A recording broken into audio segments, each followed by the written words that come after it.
มาก่อนมามันโอ้พี่ลูกปลาก่อนเขาหมดเลยแกแล้วมานี่เอาที่แจ้งไว้แล้ววัดที่คนคนจะมาจับโอ้ยจับโอ้ยดันบัลลังก์นั่นเราทำมาครับใช่ครับมีลูกยิ้มเลยได้ลูกซ้ายเลยง่ายลักษณะภายในงานก็จะประมาณนี้พ่อแม่พี่น้องเนาะครับแม่พี่น้องเข้าไปเบิ่งในงานว่าในงานอยู่บนดอยเพิ่นจะเฮ็ดแนวใดแต่งตัวมางานแนวใดพ่อแม่พี่น้องเนาะนี่เจ้าบ่าวเจ้าสาวพ่อแม่พี่น้องเนาะกำลังเงี้ยนเหล้าพ่อแม่พี่น้องเอ้ยเนาะเพิ่นจะมีการเงี้ยนเหล้านี่ก็เจ้าบ่าวเป็นคนเงี้ยนแล้วก็เจ้าสาวเป็นคนแจกจากเงี้ยนเหล้าแล้วก็ให้แค่แล้วก็เพิ่นก็จะมีเงินใส่คันพ่อแม่พี่น้องเอ้ยถ้าอันคนใดบ่กินเหล้าก็คือมีขนม2ก้อนพ่อแม่พี่น้องเอ้ยสวัสดีของบอกอะไรกันเนาะไอ้มาเมียไอ้มาโหแต่ว่าภรรยาบ่มาใส่เ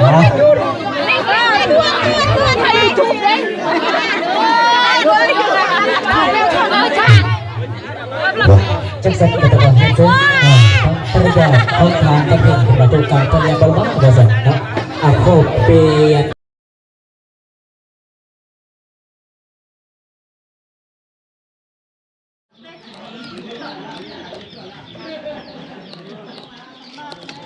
เปิดภาพมาพ่อแม่พี่น้องเนาะกาอยู่บนดอยบน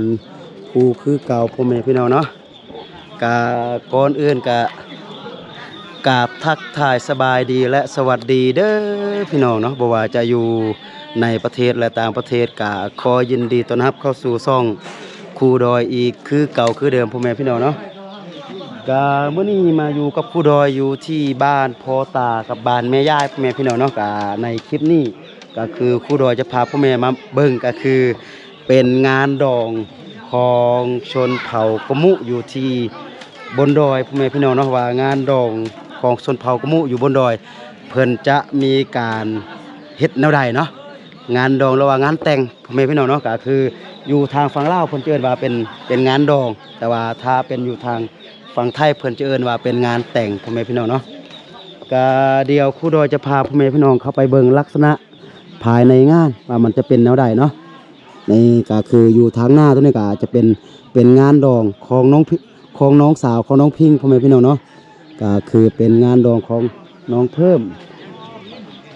เนาะนี่ลักษณะภายในงานก็จะประมาณนี้พ่อแม่พี่น้องเนาะ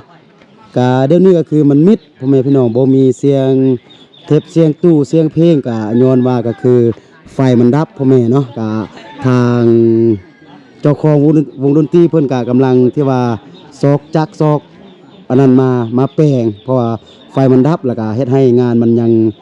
เงียบเงามันยังบ่มีเสียงเพลงพ่อแม่พี่น้องเนาะแต่ว่าสิ่งที่สำคัญก็คือครูดอยอยากจะให้พ่อแม่พี่น้องได้เบิ่งก็คือภายในงานแล้วก็ทางหน้างานมันจะเป็นแนวใดเนาะก็ถ้าเป็นอยู่ในเมืองก็คือเพิ่นจะมีบอนแบบประดับประดาแต่งก็คือมีบอนที่ว่าเพิ่นเฮ็ดเป็นบอนถ่ายรูปเนาะแต่ว่าอยู่นี่อยู่บนดอยของเฮามันบ่มีพ่อแม่พี่น้องเนาะเพิ่นก็ได้จากตัวนี้เนาะถ้าว่าอยู่ในเมืองเพิ่นมักจะเอาเป็นการพาวแล้วเป็นดอกไม้แต่ว่าตัวนี้มันบ่มีเนาะโดยลูกเนาะนะสบายดีก่อนลูกมะสบายดีก่อนสบายดีเนาะมากับลูกสาวพ่อแม่พี่น้องเนาะก็ตัวนี้จะเป็นก้านตาวพ่อแม่พี่น้องเนาะเพิ่นไปตัดยุบป่าพุ่นแหละเนาะแล้วก็มาเฮ็ดเป็นประตูโค้งบนที่ว่าจะเข้างานแต่ว่าเดี๋ยวนี้ก็คือเจ้าภาพทั้งสองฝ่ายก็ยังบ่แล้วเวียกเทื่อพ่อแม่พี่น้องเนาะก็ตัวนี้ยังเป็นการเริ่มก็คือเค้กที่ว่าเชิญมากก็ยังบ่ได้มาเทื่อพ่อแม่พี่น้องเนาะเพิ่นกำลังที่ว่าจะจัดก็คือเพิ่นกำลังจะสู่ขวัญอยู่ในเฮือนพุ่นเนาะก็ลักษณะภายในงานก็จะประมาณนี้พ่อแม่พี่น้องเนาะก็ตัวนี้ก็คือเพิ่นจะตัดเป็นไม้พ่อแม่พี่น้องเนาะก็ตัวนี้เป็นไม้สร้างไม้บงพ่อแม่พี่น้องเลยเนาะมาตัดแล้วก็มาเฮ็ดเป็นหางไว้แล้วก็เพิ่นก็จะเอาผ้าบัดมาใส่เนาะเพราะว่าอยู่บนดอยมันจะบ่มีเต้นบ่มีอันนั้นพ่อแม่พี่น้องเนาะก็ไม่ยังก็คือตัดมาจากธรรมศาสตร์ล้วนๆแล้วก็มาเฮ็ดเป็นหางหลังจากนั้นก็คือเอาผ้าบัดตัวนี้เนาะผ้าบัดที่ว่าเพิ่นไปหูด เข้าให้ไปเฮ็ดให้แล้วก็เพิ่นก็เวลามีงานเนาะเพิ่นก็เอาผ้าบัตรตัวนี้มาใส่เนาะให้มันได้หลายเวียกโดยลูก เนาะกาเรื่องอาหารการกินเนาะก็คือมื้อนี้เพิ่นก็คือสร้างหานก็คืองัวตัวหนึงแล้วก็หมูอีก2ตัวพ่อแม่พี่น้องเนาะก็ลักษณะอาหารการกินก็จะประมาณนี้พ่อแม่พี่น้องเนาะก็จะเป็นแกงเนาะตัวนี้เป็นแกงซีนควายตัวนี้จะเป็นแกงซีนหมูแล้วก็ตัวนี้จะเป็นอบซีนควายแล้วก็จะเป็นแจ่วแล้วก็จะเป็นลวกผักเนาะเรื่องอาหารการกินก็ธรรมดาเนาะก็โบราพ่อแม่พี่น้องเนาะแล้วก็ทางลุ่มเนาะเครื่องดื่มกับตัวนี้ก็จะเป็นเหล้าขาวแก้วหนึงพ่อแม่พี่น้องเนาะแล้วก็จะเป็นเบียร์ลังหนึงต่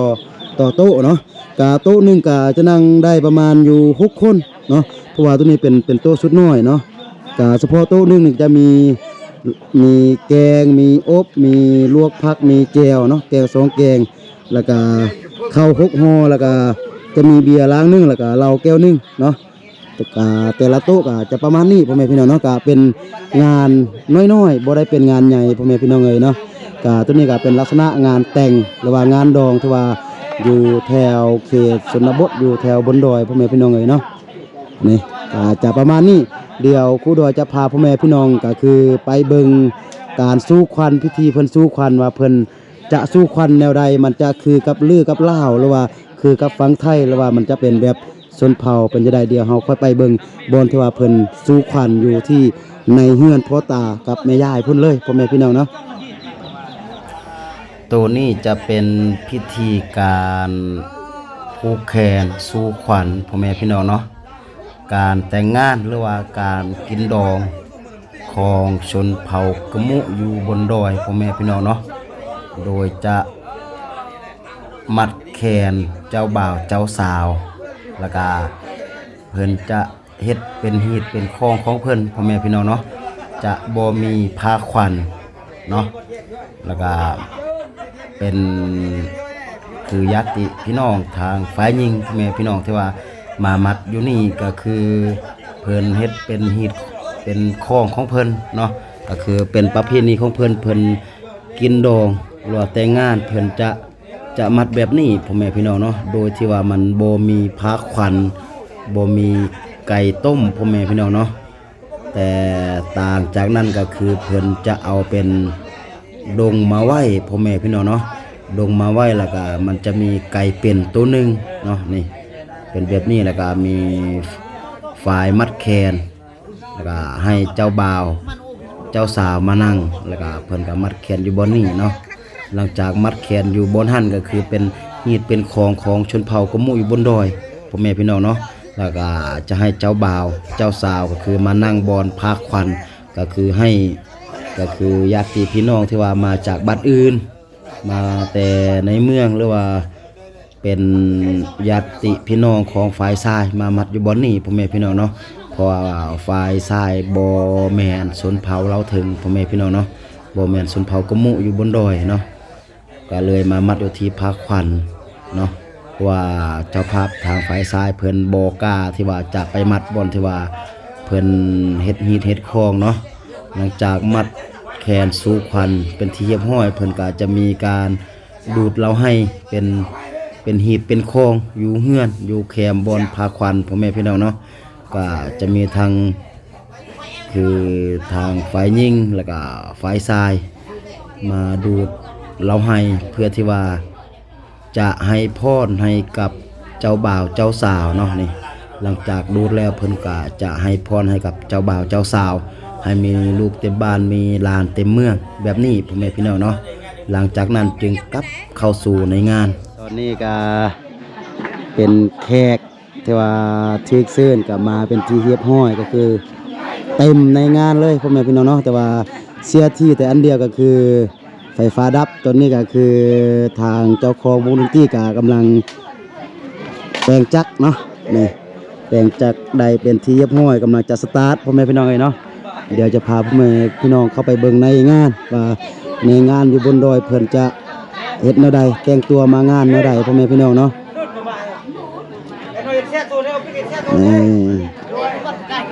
เริ่มจากทำอิฐพ่อแม่พี่น้องเนาะก็เป็นกองบัดเซิน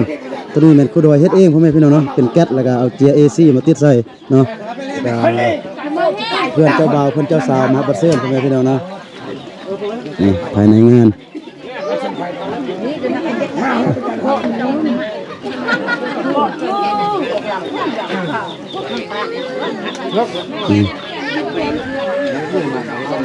นี่เจ้าบ่าวเจ้าสาวพ่อแม่พี่น้องเนาะน้องเพิ่มน้องเคยกำลังเงี้ยนเหล้าพ่อแม่พี่น้องเลยเนาะเป็นจะมีการเงี้ยนเหล้านี่เจ้าบ่าวเป็นคนเงี้ยนแล้วก็เจ้าสาวเป็นคนแจกเว้ยโทษนี่หลังจากเงี้ยนเหล้าแล้วก็ให้แค่แล้วก็เพิ่นก็จะมีเงินใส่คันพ่อแม่พี่น้องเลย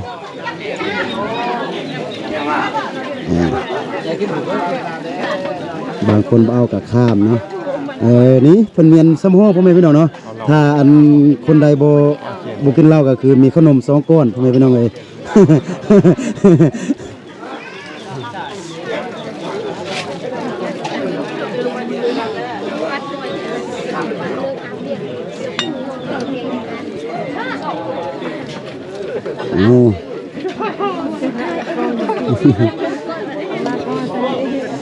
ก็สุดบอลนี่เนาะบอลนี่จะเป็นบอลที่ว่าเพื่อนจะลำวงพ่อแม่พี่น้องเนาะแต่ว่าตอนนี้ยังทาเครื่องเสียง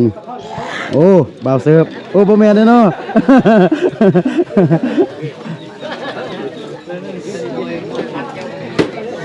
ก็ภายในงานก็จะประมาณนี้พ่อแม่พี่น้องเนาะ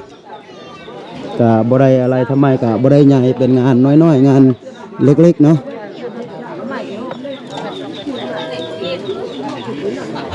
อวยพรใจจงขอรักให้ยืนยาวมันอย่าแปรผันสัววันแก่เท่าลงไป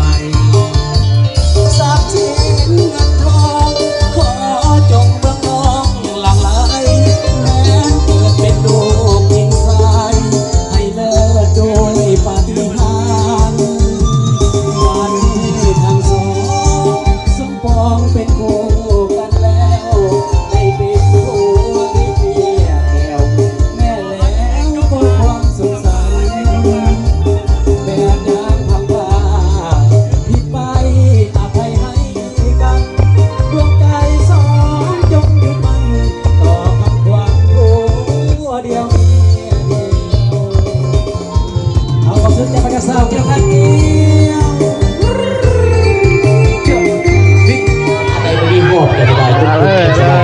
ลุกปอดฟอนดาวมันจะใหญ่เนาะรอบเจ้าปล่อยฟอนรอบคอยเจ้าเป็นละครเป็นสมาธิของบอกอะไรกันเนาะเพิ่นว่าสุกอยู่ในเมืองฝามีเป็นกับฝนสุกอยู่ในเมืองคนมีแต่กินกระโปงเป็นคนกับเป็นปีนะครับพี่ซิเป็นน้ำชีพทองชีลาวเบียร์แล้วเบียร์ก็คนเก่งใจไปดูมาฝากใครทำที่ทำบอกเขาก็ได้กันนะเอาที่น่าสนใจสุดก็ทำจัดเพลงเอ้ยเสิร์ฟเนาะทางจันเพลเขาเป็นภรรยาทางท้องดำไอ้เส้นทางท้องดำภรรยาประมาณคุณเป็นเองเนาะประเดี๋ยวเมียไอ้มาเมียไอ้มาโม่แต่ว่าภรรยาประมาณไม่ใช่นะยูทูบเลยจะห้าเด้อจักสันเป็นตะวันเส้นภรรยาเขาทานตะเกียบประตูการภรรยาเบาๆเดี๋ยวสันนะโคเปียนเป็นแต่ว่าสาวเพชร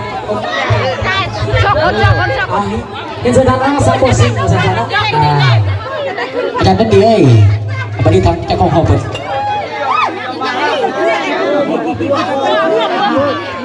จะให้เนาะพอดีกษัตริย์การขออนุญาตเนาะน้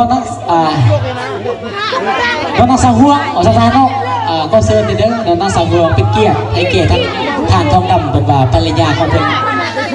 โมมาประชาเนาะเราคอยยืมน้องสาวหัวขึ้นมาได้เด้อเป็นว่าเป็นยิงเป็นไอเป็นใส่มาต้องเกียรติประชาการจะเป็นประโยชน์สุดๆส่งฟังการเสียงเพลงจากตะฟองครับเสือทองเนาะ